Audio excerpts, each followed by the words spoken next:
50 కోట్ల రూపాయలు అప్పు చేసి వ్యాపారి పరారీ. మల్కాజ్గిరి సిపికి బాధితులు ఫిర్యాదు. సిపి సుమతి వినతిపత్రం అందజేసిన ఉప్పల శ్రీనివాస్ గుప్తా తదితరులు.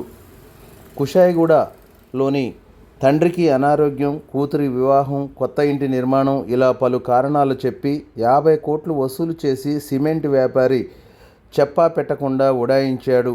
విషయం తెలిసిన బాధితులు లబోదిబోమంటూ మల్కాజ్గిరి సిపి సుమతికి ఫిర్యాదు చేశారు. వివరాలు ఎలా ఉన్నాయి? యాదాద్రి భువనగిరి జిల్లాకు చెందిన పబ్బా చంద్రశేఖర్ కుషాయిగూడ చక్రిపురం భగవాన్ కాలనీలో ఉంటూ సిమెంట్ వ్యాపారం చేస్తున్నాడు. ఈ క్రమంలో తనకు తండ్రికి ఆరోగ్యం బాగలేదని, కూతురు వివాహం కుదిరిందని, కొత్త ఇంటి నిర్మాణం చేస్తున్నానని, వ్యాపారంలో పెట్టుబడులు పెడితే ఇన్సెంటివ్స్ వస్తామని నమ్మబలికాడు. 50 లక్షలు జీఎస్టీ చెల్లిస్తే 3 కోట్ల రూపాయలు రిలీజ్ అవుతాయని చెప్పి నమ్మకస్తుల వద్ద వడ్డీకి చేయబదులుగా 50 కోట్ల పైగా అప్పు చేశాడు.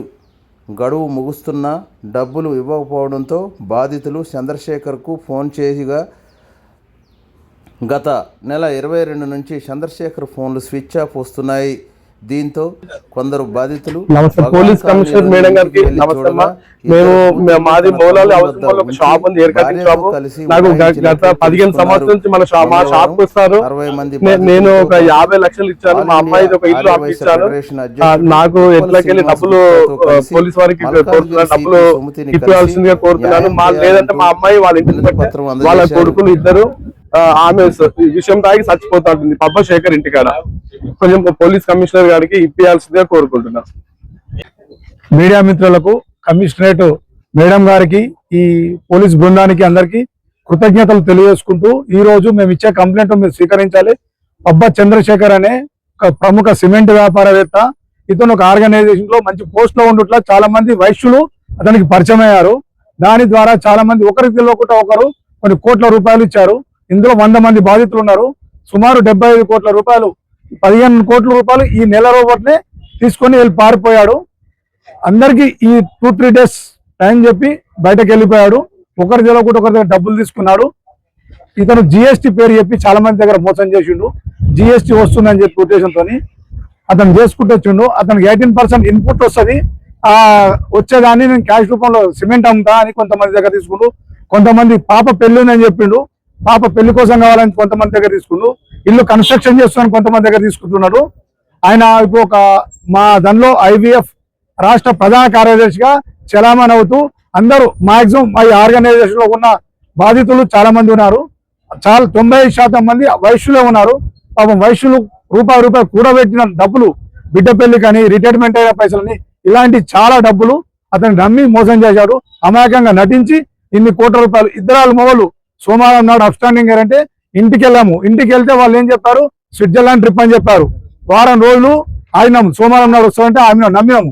సోమవారం దాటిపోయింది కాబట్టి వాళ్ళ ఇంట్లో రెస్పాన్స్ లేదు. వాళ్ళ పిల్లలు ఉన్నారు, వాళ్ళ తమ్ముళ్ళు ఉన్నారు. వాళ్ళ మీద తగు చర్యలు తీసుకొని, కఠిన చర్యలు తీసుకొని ఆయన ఎక్కడున్నా తెప్పించి ఈ అందరికి న్యాయం చేయాలని మా యొక్క కోరిక. సుమతి మేడం గారు మాకు న్యాయం చేస్తారని నమ్మకం ఉన్నది. ఆమెకు ప్రత్యేక వినతి చేస్తున్నాము. అందరికీ నమస్కారం అండి.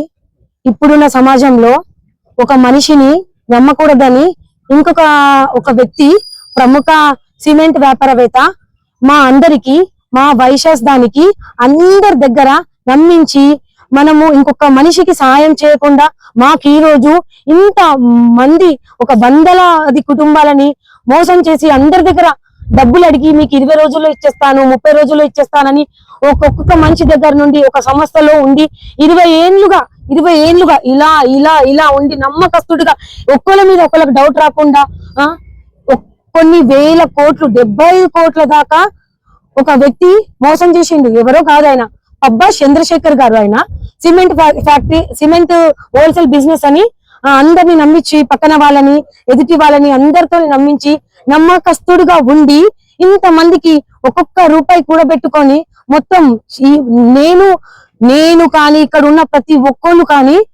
ఒక్కళ్ళకి ఎంత కన్నీటి గాథ ఉందంటే అది మనం చెప్పేది కూడా ఇక్కడ ఉన్న ప్రతి ఒక్కరు ఇచ్చింది కూడా వడ్డీలకు కాదు. మనకు తెలిసిన వ్యక్తి 20 రోజుల్లో ఇస్తాము అని చెప్పి నమ్మించిన వ్యక్తి. ఇక్కడ ఉన్న వాళ్ళు కూడా వడ్డీలకి కానీ, ఎక్కువ ఇంట్రెస్ట్ రూపంలో కానీ ఎవ్వరు ఇచ్చిన మనుషులు లేరు. ఈ నెలలోనే మా దగ్గర నుండి ఒక 20 కోట్లు మొత్తం కలిపి 75 కోట్లు దాకా తీసుకెళ్లిన వ్యక్తి. ఆయన ఒక కుషాయిగూడ నివాసంలో ఉంటాడు. ప్లీజ్ దయచేసి మీకు మేము ఫోటోలు కూడా అప్లోడ్ చేస్తాము. మా దగ్గరికి 20 రోజుల రూపాయలు ఈ మొన్న వెళ్ళిపోయే ముందు రోజు కూడా 33 లక్షలు చేతి బదులు అని చెప్పి తీసుకున్నాడు. ఇలా మా దగ్గర నుండి 63 లక్షలు ఇంకొక మనిషిని నమ్మరాకుండా మొత్తం మన జాతికే మొత్తం అవమానం చేసి తను వెళ్ళిపోయాడు. ఆయన ఎక్కడున్నా వదిలిపెట్టే ప్రసక్తి అయితే లేదు. తనని మాత్రం అయితే మా ముంగట కంపల్సరీ పెట్టిస్తాను. ఇది ప్లీజ్ మేము ఇంట్రెస్ట్ లకు ఇవ్వలేదు. మేము కష్టపడి రూపాయి కూడా పెట్టుకున్న డబ్బు ప్లీజ్ ఆయన ఎక్కడున్నా మా ముంగడికి తీసుకురావాలి. మా డబ్బుల్ని న్యాయం చేయవాలిగా మేము బీజేపీ ఆఫీస్ దగ్గరకు వచ్చాము అందరం కలిసి. ప్లీజ్ మాకు కమిషనర్ ఆఫీస్ దగ్గరకు వచ్చాము. ప్లీజ్ మాకు న్యాయం చేయండి ప్లీజ్ అండి. మా రిక్వెస్ట్ ఇది, మా అందరి నుండి మా రిక్వెస్ట్ అండి. Thank you. జై శ్రీమన్నారాయణ. ఫస్ట్ మీడియా మిత్రులందరికీ కూడా ప్రత్యేకమైన ధన్యవాదాలు. ఎందుకంటే ఈరోజు దాదాపుగా 70 మంది కూడా ఒక ప్రముఖ వ్యాపారవేత్త అని చెలామణి అవ్వుకుంటూ ఒక సంస్థలో రెండవ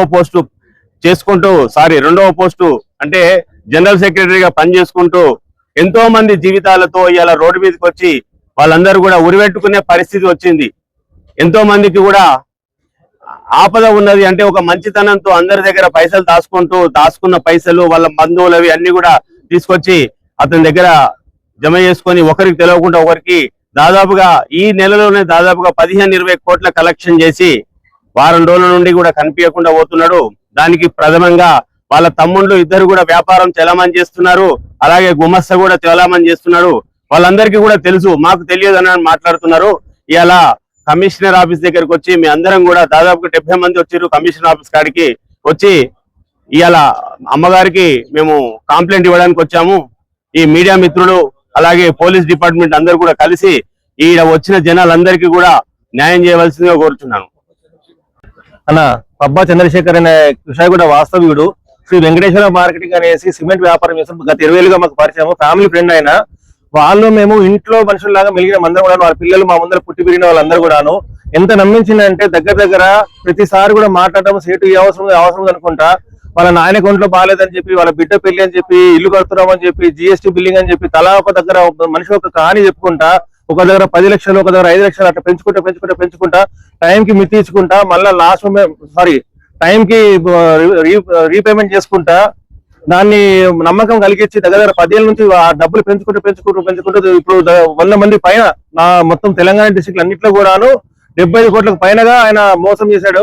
అందరు బాధితులు ఇవాళ రోజున మీరు న్యాయం చేయకపోతే మాత్రం ఊరేసుకొని చచ్చిపోయే కుటుంబాలు కూడా చాలా వరకు ఉన్నాయి.